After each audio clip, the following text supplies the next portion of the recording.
This week we'll be talking about the new gameplay reveal for God of War Ragnarok, why Savage Game Studio joining PlayStation is important to your cell phone, or smartphone rather, Tencent and Sony throwing money at FromSoftware, what it means to go back to the basics in Assassin's Creed Mirage, what's happening in Halo 3 and where is the split screen co-op, and game impressions from Last of Us Part 1 Remake and Fortnite Goku Edition.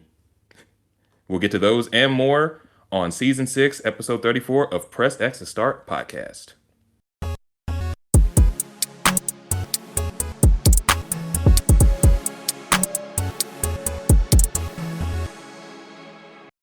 What's everybody? I'm your host. No, I said what's everybody. What's up, everybody? I'm your host, taking over for DJ because he's got a bad case of the giraffe pox. No, Your heavyweight champion from Witchnigwood, California. He got bit in the eye by 2 snakes. Yeah, everybody getting bit by snakes. By the way, I recovered from that, by the way, and that's why I'm back. Snakes? Extends. I'm sorry. Jesus Christ. Oh. All right. Yeah, well, I'm your heavyweight champion from Witchnigwood, California, aka the janitor because we watch niggas, aka Thickless Cage, Marcus Ellison. I am Sean MF Ross. What that MF stand for? Rusty Trombone. What? Don't Google. Don't worry about it. Don't worry about it. It's a sex act and Sean is being weird. Let's move on. And who are you? I'm Avery. Oh, Yes, you are. Party pooper. And just in case no one is alarmed, DJ's here, just in spirit.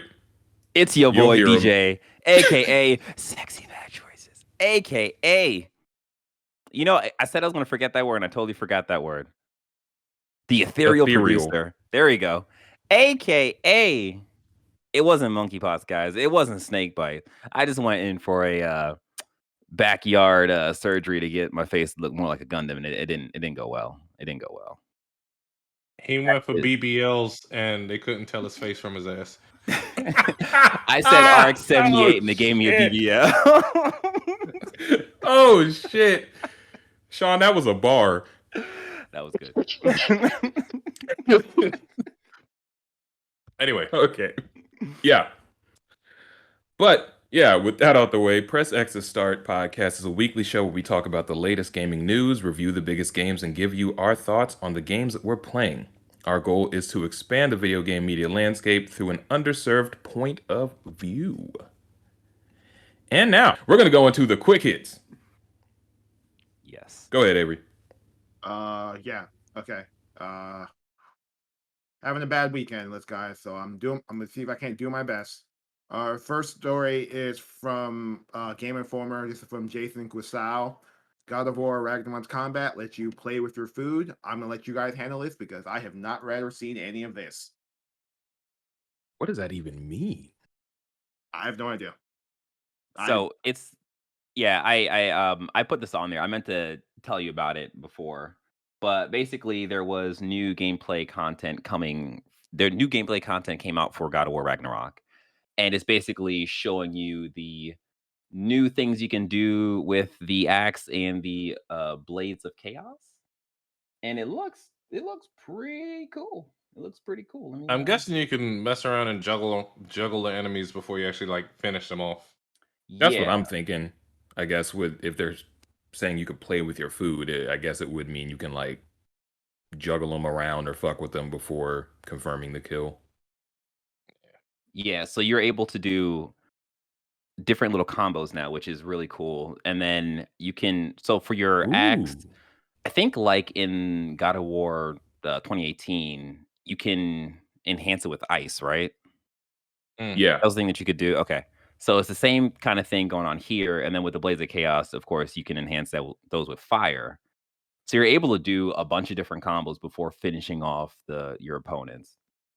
So it's really cool. Like I saw this and I was like, oh, I'm so excited for this, and I can't wait to play this in November, right after I play Skull and Bones and Sonic. You know, Sonic is gonna crush this game, boy. Just wait. Game of the year, Sonic Frontiers. Right. Gotti. So yeah, this looks really cool. And Mm. then as you can Anyway, see, Atreus in the background doing stuff with his bow and arrow. So essentially, I apparently he's think. a Giga Chad now. Ooh, yeah, it looks like Kratos is calling out places for him to hit. So that's cool. But yeah, that's pretty much it. All right. Next up, Avery. What now? We're done talking? Yes. No, I'm on media blackout. Oh, okay. Wow. God of War has, after Horizon Zero Dawn and Horizon Forbidden West, God of War has a lot to live up to. I don't think it's possible for it to hit the same heights it hit the second game. So I'm going into this game with as zero knowledge as physically possible to at least maximize anything fresh to the experience. It's already a 10 out of 10 game. Just, Gotcha. Okay. Anyway, Yeah. So our next story is wow. Okay. Sorry, just a little very low energy. Our next story is from GamesBeat. This is from Dean Takahashi. NetEase has acquired Detroit becoming human maker Quantic Dream. So essentially, I believe the story was weird in that I pretty much thought this had already happened about 3 months ago, but after doing some research, it was some clarification. They had actually invested in them and not made a full oh, purchase. So this is them outright buying Quantic Dream.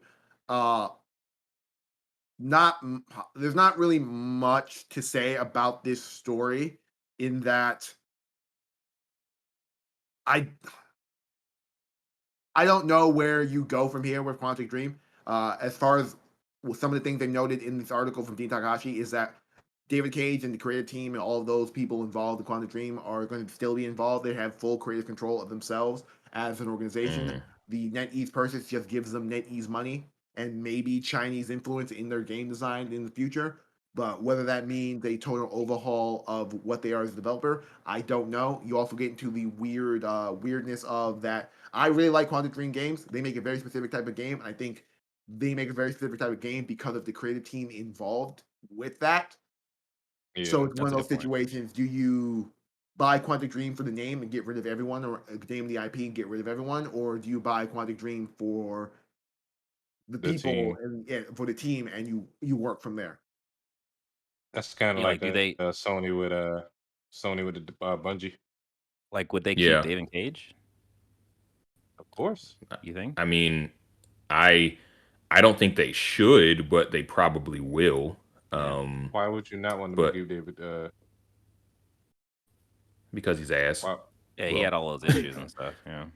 If we're cleaning up shop, he should be one of the people at the top of the list at this point. But they probably won't get rid of David Cage.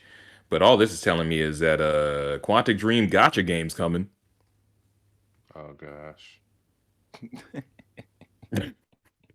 It's gonna they're gonna go up against MiHoYo and their new gotcha game Honky Star Rail or whatever it's called. He said honky star right. Next, It's please, please. Honkai, Marcus. Honkai. Yeah, whatever. Okay, so our next story is directly from the PlayStation.Blog. This is from Herman Holt. Welcome, Savage Game Studios Plus, expanding our community. So essentially, PlayStation used their war chest of money to pick up a developer called Savage Game Studios, and they have tasked them with being head of their brand new mobile games division, PlayStation Mobile, to head the development of making spin-offs of various PlayStation IP that you can play on your phone.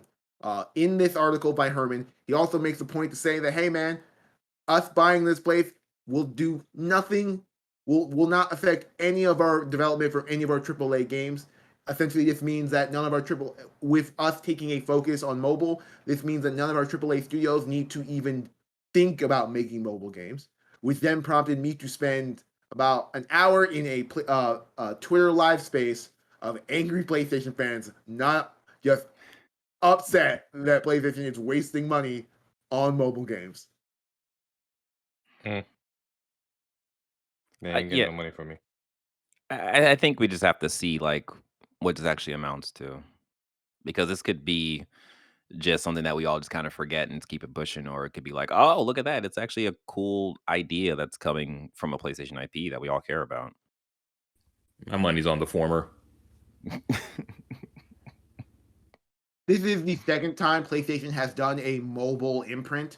Let's not forget games like Run Sackboy Run. So I don't have the absolute Yeah. confidence in like what this like absolute confidence in like the future of this. As someone who doesn't like playing mobile games and has no interest in playing mobile games, this is not something that's absolutely interesting to me. And there's frankly nothing that I can think of that they could make that would make me want to play video games on my phone instead of playing them on my PlayStation 5. So this is one of those things where like as a fan of the industry, I'm going to keep an eye out to see what this pans out to be because mobile is super lucrative. Like Xbox has gone on to say the reason why they bought Activision Blizzard was for King in their mobile games development. But like, it's one of those things where like I haven't heard it like I know Activision owned King, but ever since like the boom of Candy Crush, I haven't heard a single peep out of King on what they've been doing. So I'm just assuming that King has just been consistently making a lot of money over the last decade or so, and this is what PlayStation wants. Yeah.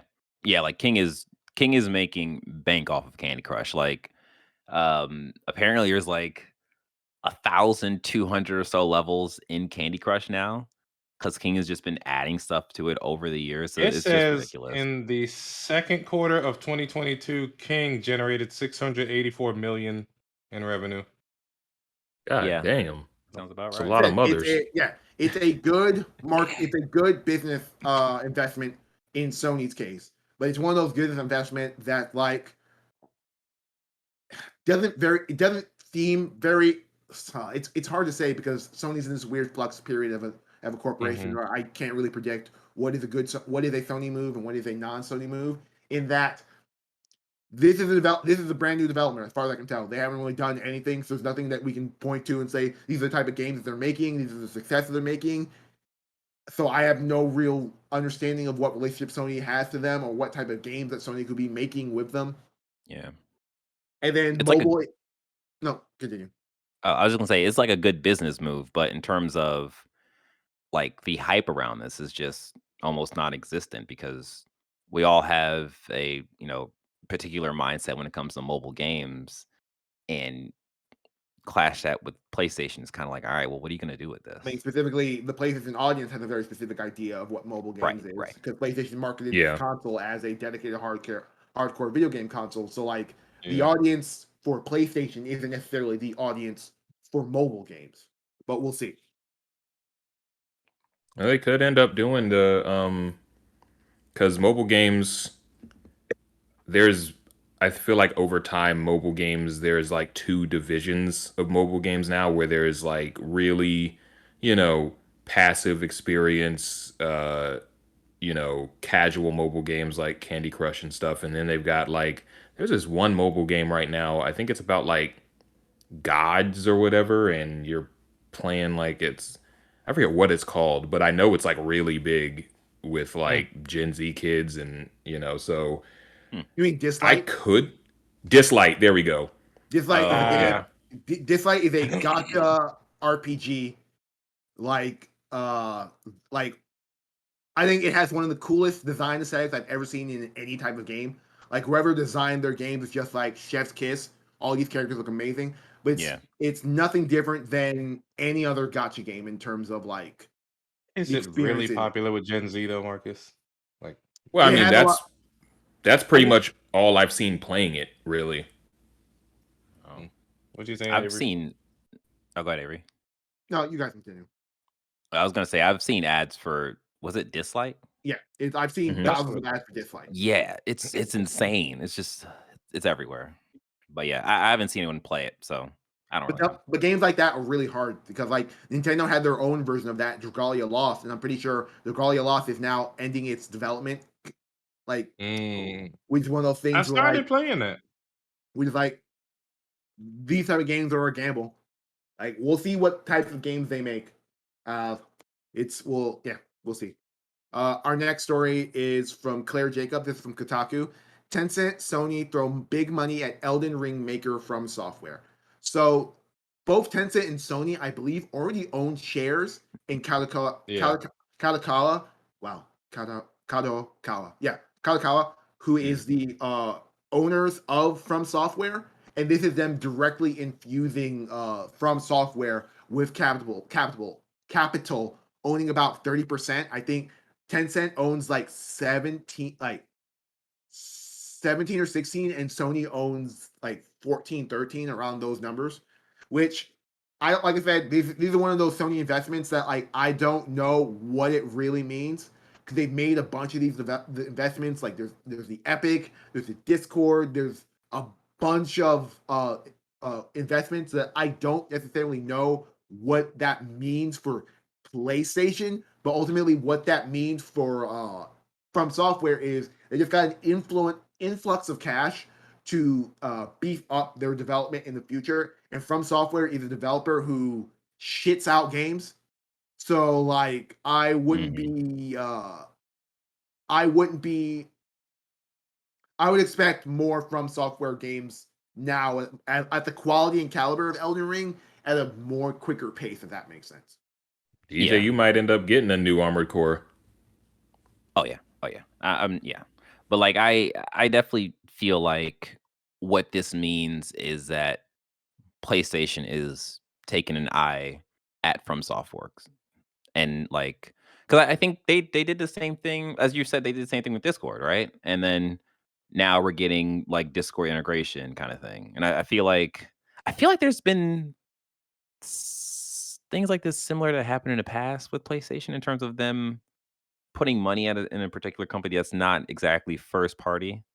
Like I said, I know this intimately with both Epic and Discord in regards to those are two big companies that PlayStation put money into. PlayStation put money into Discord to put out like to build integration between the two of them, but then Xbox immediately already came out before PlayStation and did that exact same thing that you think that PlayStation's financial investment would have gone to facilitate. And then Epic, I Or don't expedite. yeah, and with Epic, I don't know what tangible effect that their investment has with PlayStation games. I've seen so like this is one of those investments that like I don't know what that means. Yeah. For PlayStation, I know what it means for FromSoftware. I don't know what it means for PlayStation. Good point. Okay, so our next story is from GameSpot. This is from Eddie McCooch. New Assassin Creed game called Mirage coming spring 2023 takes series back to its roots.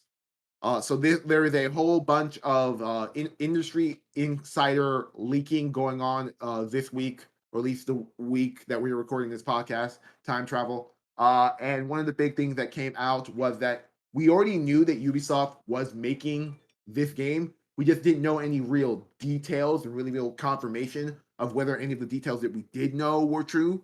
So this is a spin-off of Assassin's Creed Ragnarok, in which you play as I believe the character's name is Basim, in adventures in a Middle Eastern setting. This is not going to be a big, giant open world RPG like the last 3 Assassin's Creed games. It's going to be a more streamlined. It's going to be more streamlined. Did you mean Assassin's Creed Origins? No, because the character you're talking about is Bayek. Oh, okay. There is a Middle Eastern character in Assassin's Creed Ragnarok named, I believe, Basim, who I think, yeah. So it's going to be more streamlined and more in line with the original Assassin's Creed games. The game doesn't have a date, but odds are we'll get one with the Ubisoft Direct, Ubisoft Forward in the coming weeks. So we'll get a good idea of when this game is coming out. I myself, go DJ. I was going to say that Ubisoft Forward is September 10th. Okay, yeah. We'll probably find out more information and probably get more info, because this information was leaked and then Ubisoft just came out and said, hey, this is what we're doing, to get ahead of the leaks so they can at least control a little bit of the message. I am excited for this because as someone who loves Assassin's Creed and has been out of the loop for the last 3 games, because frankly I don't want to play The Witcher. I don't want to play a 700-hour RPG. I kind of just want a more focused 20 to 40 hour like sci-fi assassin game where that has completely disappeared with their now they're just historical The Witcher games where they I get collectathons. Yeah. Because that's exactly what you've been asking for, right? 100%. I'm not even like a Assassin's Creed fan, and just like the way that they've evolved seems weird. Like it's just like what's the point? Yeah, I was still on the podcast back in the day when Assassin's Creed Origins came out, and it was just me mauling about just being like, I guess I like this game. It's like it's a competently well put together game, but it just straight up doesn't feel like Assassin's Creed in a way that demonstrably maybe we don't call it Assassin's Creed going forward. But yeah, anyone else got any thoughts about this? I'm gonna put on the screen the only key art that we have right now for the new game. As long as it's not as long as Valhalla, and I guess Odyssey was just I'm sorry, long. it's Valhalla, not Ragnarok. My bad. I mean, same shit. Ragnarok was coming in the game. As long as it doesn't have the same type of length, I may check it out. But Valhalla was fun for the initial stages, and then it just got to the point where it's like, Jesus Christ, when is this gonna end? Yeah, I will never forget that clip that you posted on the IG of you getting attacked by that bear randomly. Oh my God! You slipping. I actually think that I would be interested in this because when I played Assassin's Creed, I think I tried the first one. I played and beat the second one, and then I think by the time the third one came out, I just kind of moved on. But then I came back to Assassin's Creed in Origins, and that I played a little bit of that, and then I bounced off of it, and I came back later on, and you didn't play Black Flag either? No, no. I played Black Flag. I played Black Flag. I really like Black Flag. I didn't beat Black Flag because of how big it was. Careful now. I know, right? Yeah. Because I didn't play. What was Assassin's Creed 3?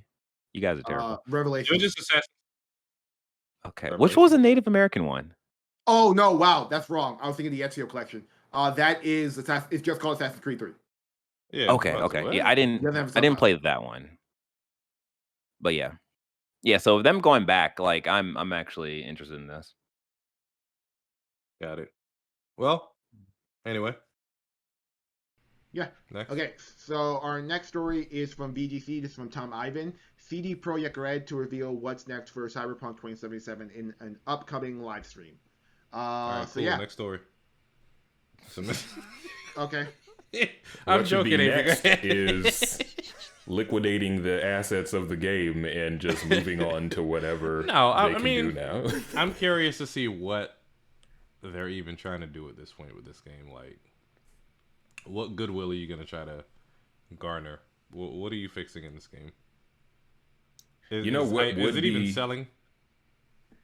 What would be kind of fire is with Edge Runners coming out, if they like added in some sort of integration with that'd be kind of cool.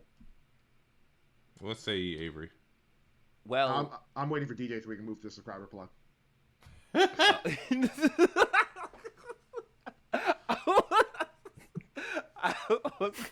I wasn't expecting that at all. I was gonna say that so apparently some keen-eye viewer caught that in the Edge Runner trailer, there's like a quick screenshot of like Cyberpunk gameplay where the main character is wearing like an Edge Runner jacket. So there might be some integration going, like mixing that way. But yeah, I'm kind of along the same lines as everyone else because it's just like the thing is like this game sold super well because it marketed super well, and then a lot of people are just kind of like, what happened to this game? But like all that means that there's a lot of say what? Oh, there's a pyramid scheme. But like all that means that there is a lot of copies of this game out in the wild where people can just download it and play it again if they, put out interesting content. Yeah, I got the PS5 version still on my console. I don't think it's I ever downloaded even and everything? downloaded the upgraded one. Wow. Oh, okay. So there is actually a little trailer thing here, and I can't. Do not show any. You know what? Do not show any of Edge Runners on this podcast. Yeah, it would probably get us. Yeah, and this has a bunch of Yeah. Edge Runner stuff in it. So never mind. All right. Go ahead and hit that. Get them subscribers on our channel, Marcus. All right. Well, before we go into Xbox Game Pass stuff, if you're watching this and you've been enjoying the video so far, please like the video, hit the subscribe button, and hit the notification bell so you can stay up to date on our future videos. And if you're listening to this, go on over to the video, go on over to the YouTube channel and subscribe if you haven't subscribed. Give this a like, give a comment if you have things that you want to say, because we would love to hear from you. So thank you. Comment. Leave us a review if you're listening to this, please. We need your support. It's like cocaine to us. Cocaine them. But yeah, all right, Avery, go ahead. Okay, yeah. So this is from Ari Notice. This is from Kotaku.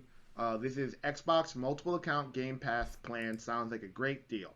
So essentially, something that's been in the background rumblings of Xbox Game Pass is a family sharing plan, which in the world of subscription services is either a good idea or a bad idea. Certain people have certain ideas of whether that's profitable. Leave it at that. But long story short, if you a single Xbox Game, they're currently testing this in certain markets. I believe Ireland and Brazil. Yes. No, Colombia and Ireland. And essentially what it allows is a single Xbox Game Pass account holder to share the account with up to 5 people,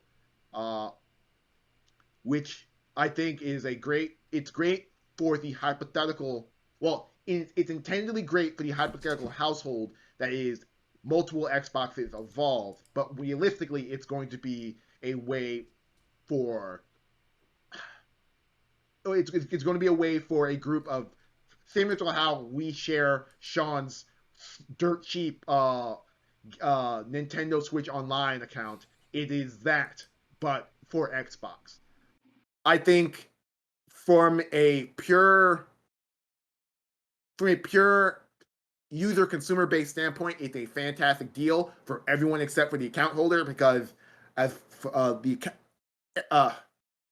account Xbox game, it's more expensive than Xbox Game Pass Ultimate, which is about $15. Mm-hmm.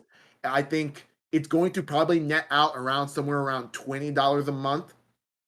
I think it said 25 in there. I think it's going to net. I don't think they don't have that 25 is based upon numbers for other markets.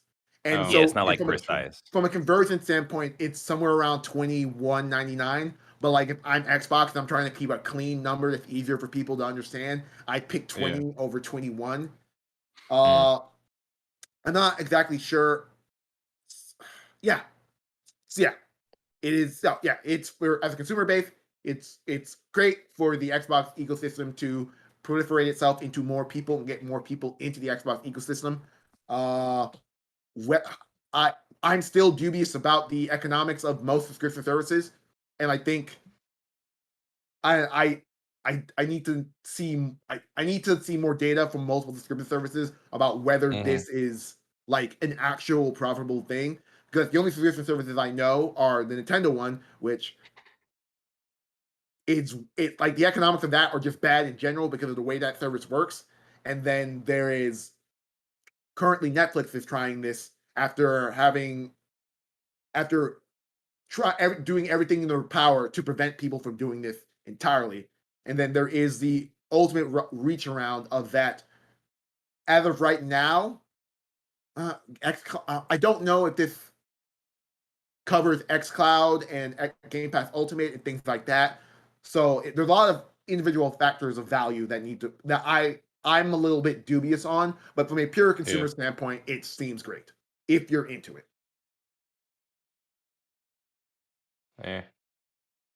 Yeah, I think it's kind of hard for us to really give an opinion because we all don't use Xbox, except for Marcus. Marcus, But I bought my when I bought my Xbox, it came with like 2 free years of Game Pass. So 2 free Like- years. Wow. 2 yeah, free so once months or years? No, it's 2 years. Like I said, the economics of Game Pass don't make sense to me. 2 free years, my guy. And I think it also had a lot to do with the fact I think I got it around. It was some sort of like So you Highly get unusual. you got around Deal. Black Friday, right? yeah, it was around Black Friday, so that was an added deal, I guess, tacked on. But yeah, so Who'd you 2 buy free it years from? of Best Buy. Was this added by Best Buy or what? I have no idea. I just know that that's what it That's came with. really strange to me. 2 whole years. Wow. Yep. And so how are you utilizing it? You know, actually, I'll get into that when we talk about what we've been playing. But for right now, we're going to go over to the next story with a free. So yeah, our next story is we're going to stick on the Xbox train for the next couple of stories while we wrap this up. This is from Gene Park from the Washington Post.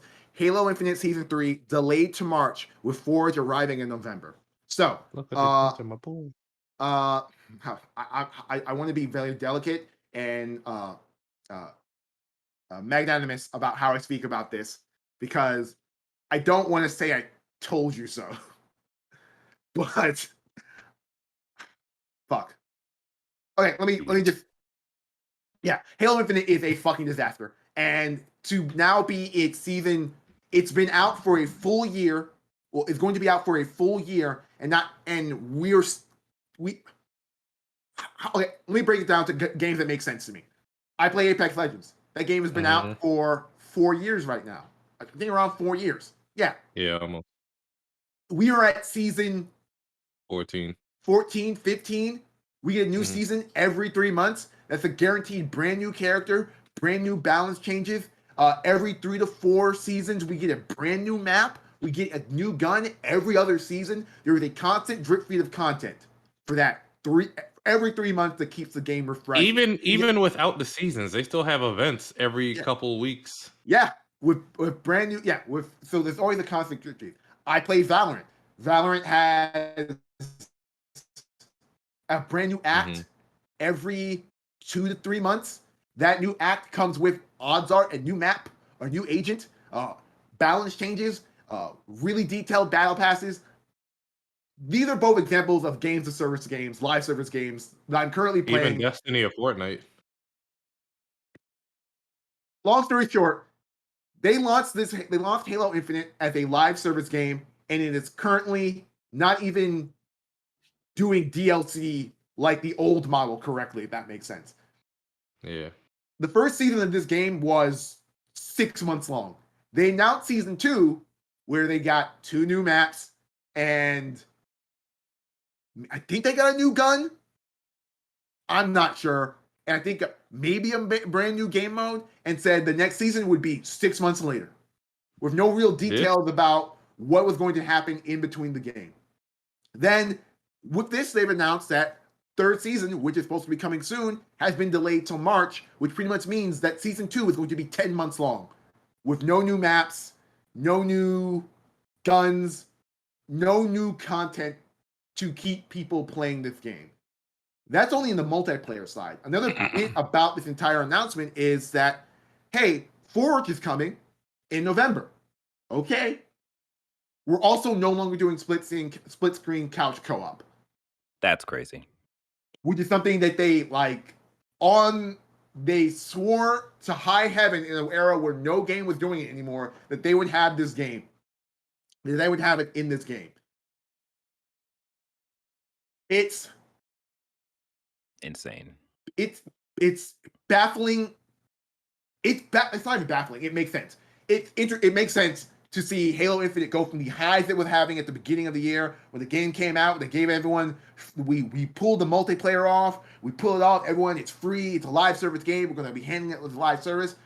Then they put out Halo Infinite with like all the with its kneecaps cut off, and people were like, it's a single player campaign. Whether the quality of that campaign varies from person to person, I think it's just okay. I think to reiterate a point, I think open world is really boring. It ruins what is probably really Wait, the single player came out? Yes. Yeah. Oh, came with a web fart? Then I didn't know. Yep. I think I played it. Yeah. Yeah. Go ahead. I played it. I showed you guys me playing it a while ago. After I had to fucking figure out how to get Xbox Game Pass to work the PlayStation controller. Okay, I remember. Because I didn't have an Xbox controller. But yeah, that's not a hero there. Well, yeah, so this reeks of BioWare and Anthem being developed in a vacuum. Here's the thing. I wouldn't even agree to that. I think, don't agree with that. I think when I say this, I just mean the roadmap is out there clearly with how you should do a live service game with seasons and content, and even with all the money from Microsoft, and I think Phil Spencer was saying $500 million. With I saw something recently where Phil Spencer was saying if we F up Anthem, if we F up Halo, then we're screwing up the Xbox, ecosystem. That was before Game Pass became the entire ecosystem. And quantity mattered more than quality, if that makes sense. I don't like that. Yeah, I don't want to, like, this is going to be, I apologize for what's going to come off as a lot of shit talking. Like, I don't necessarily mean it in the context. I'm just having a hard time finding the more delicate words to describe what I'm seeing here.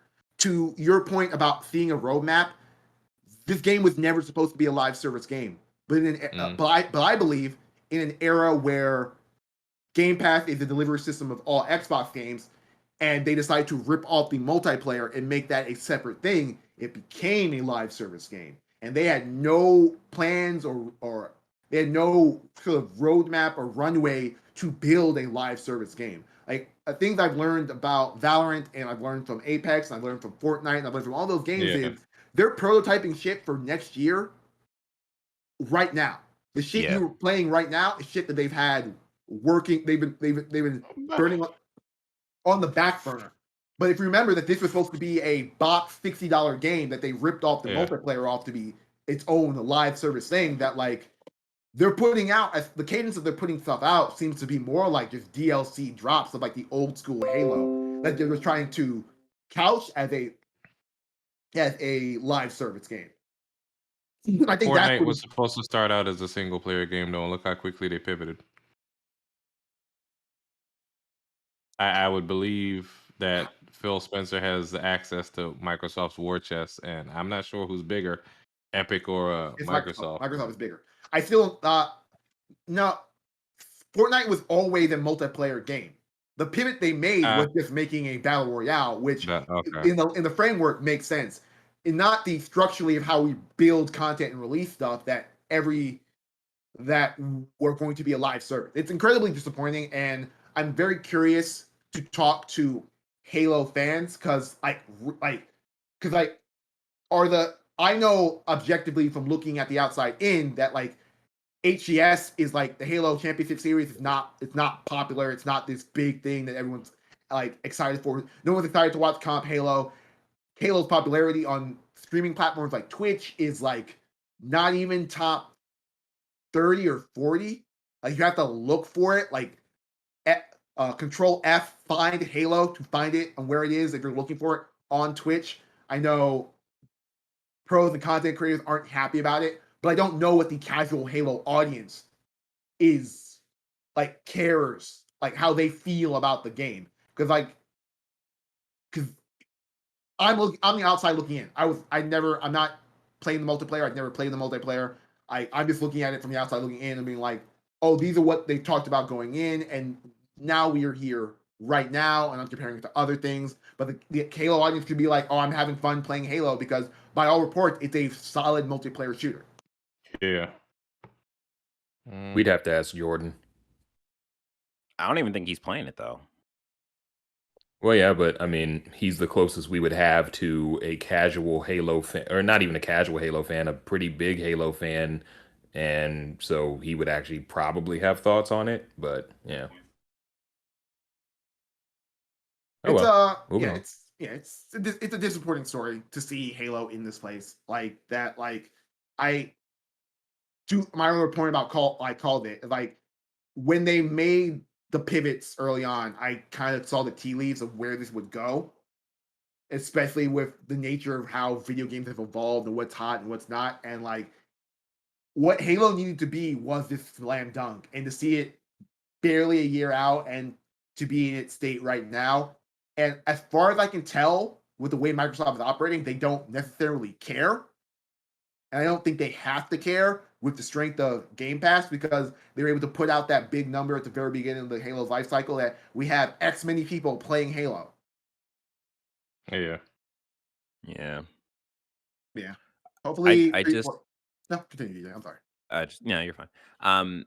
I just hope that PlayStation looks at this and takes away the one thing of, all right, we put out there that we're going to do like 10 live service games.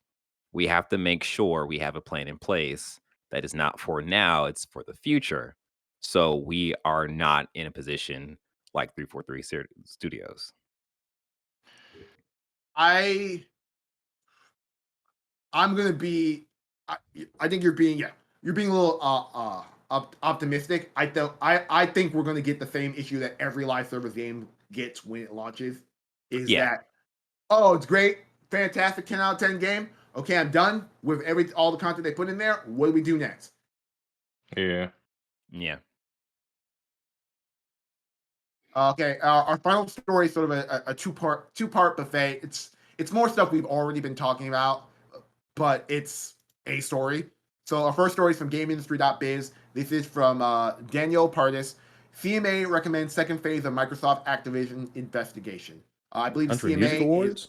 the CMA is the Competitive and Market Authority, and they are a part of the UK regulators that are currently essentially going over the Xbox, the Microsoft v Activision Blizzard, not v X, no plus deal, and they are essentially with other markets passing it and Microsoft celebrating them. They're sitting there being like, no, we want to keep a more in-depth look into this situation. Key takeaways are the deal could see, and one of the reasons they wanted to continue this investigation is two key takeaways. Is the deal could see Microsoft withholding or degrading Activision Blizzard's content from other consoles or subscription services. So let's earmark that right there. Microsoft could leverage its broader ecosystem together with Activision's catalog to raise barriers to entry and foreclose rivals and cloud gaming services. So they put out the concerns, and Microsoft has come out and responded with the same talking points that they've brought up multiple times when it comes to talking about the Activision Blizzard deal, that it's a boon for gaming all over the place, and that we want to bring gaming to everyone. The proof is going to be in the pudding in regards to whether those statements matter. This dovetails into the second story I want to talk about. This is from Isaiah Colbert. This is Microsoft lets Sony have several more years of Call of Duty as a treat. So apparently, when the Activision Blizzard news happened, Phil Spencer wrote a letter to I don't know why I put air quotes there. Wrote a letter to Jim Ryan about how that beyond their contractual obligations as the holders of Call of Duty, that it will continue to be on the PlayStation for several more years. Several. These are ultimately the same talking points we've all heard over and over again. Microsoft is going to try to sell the Activision Blizzard deal in their best interest because of it is a monetary advantage for it. It is to their benefit that they do so, regardless of whether it ultimately does pan out to be a good deal for the video game landscape. That being said, on the Phil Spencer article, DJ pointed out the several. I also put air quotes there because several doesn't mean shit. Yeah. Several means more than two, and that's it. Mm-hmm. So it's not a concrete if you're on PlayStation that you'll be seeing Call of Duty for in perpetuity. It is until we are in a place that we can comfortably say we don't need you anymore, which is ultimately just a business thing.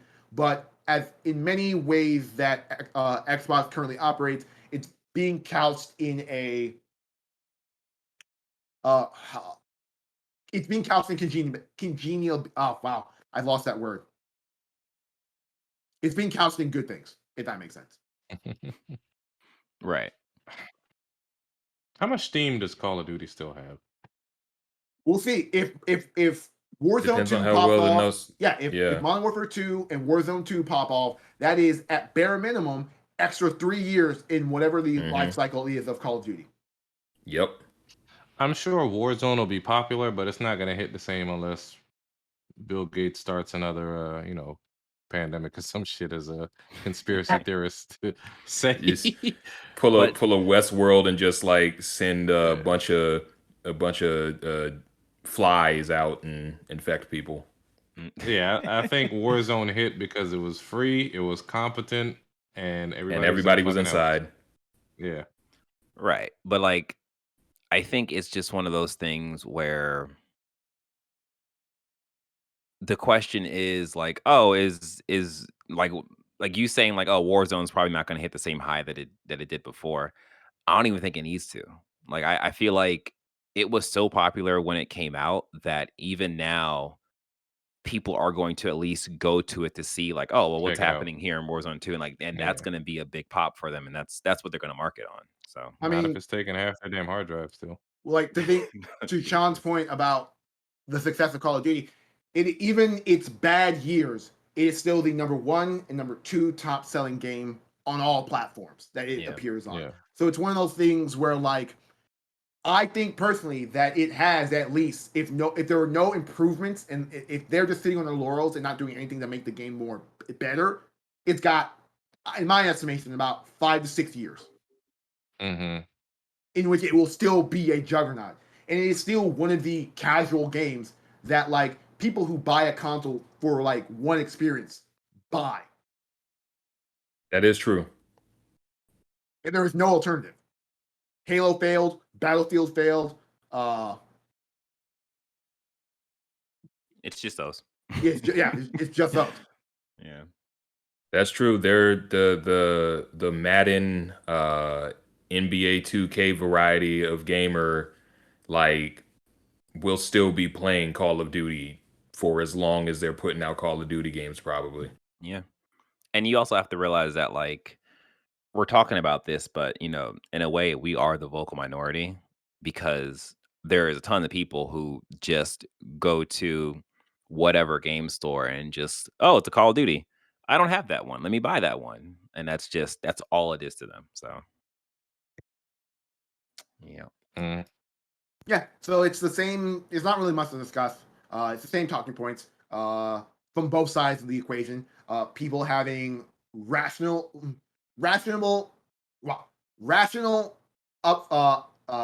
opposition to the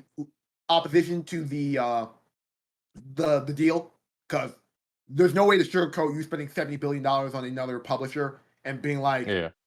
it's all biscuits and gravy. There needs to be deep conversations about what this actually means going forward for everyone. And B, it's Microsoft being the once again like it's the same talking points. The only other tidbit of information that we got is that both Call of Duty and Overwatch 2 are going to be all the games are going to be on Game Pass.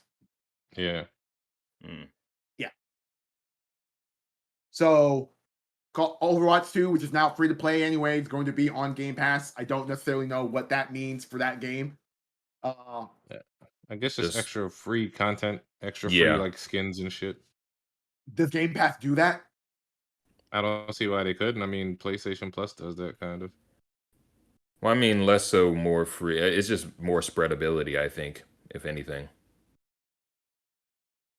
But Mm. I feel like that's the hope. Yeah. If the game is, because Overwatch is already free to play though. Yeah.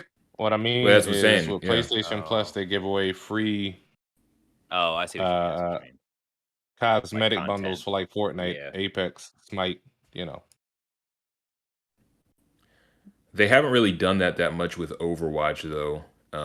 They've done like maybe legendary I mean, loot there box are stuff, but you can like all to those points, all those games that talking about, you can get like free bonuses to them. But what I'm sort of talking about is that like I don't see a difference between a free to play game on its own and then a free to play game in Game Pass, if that makes sense. no, I get what you Mm. mean. Yeah. Mm-hmm. Anyway, Yep. This has been another episode of Press X to Start podcast. We hope you enjoyed this episode as much as we enjoyed making it. Don't forget to rate and review us on your favorite podcasting apps because every little bit helps.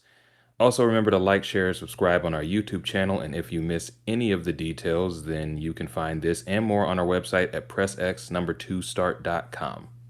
Until next time, stay safe, wash your ass, mask up. Peace.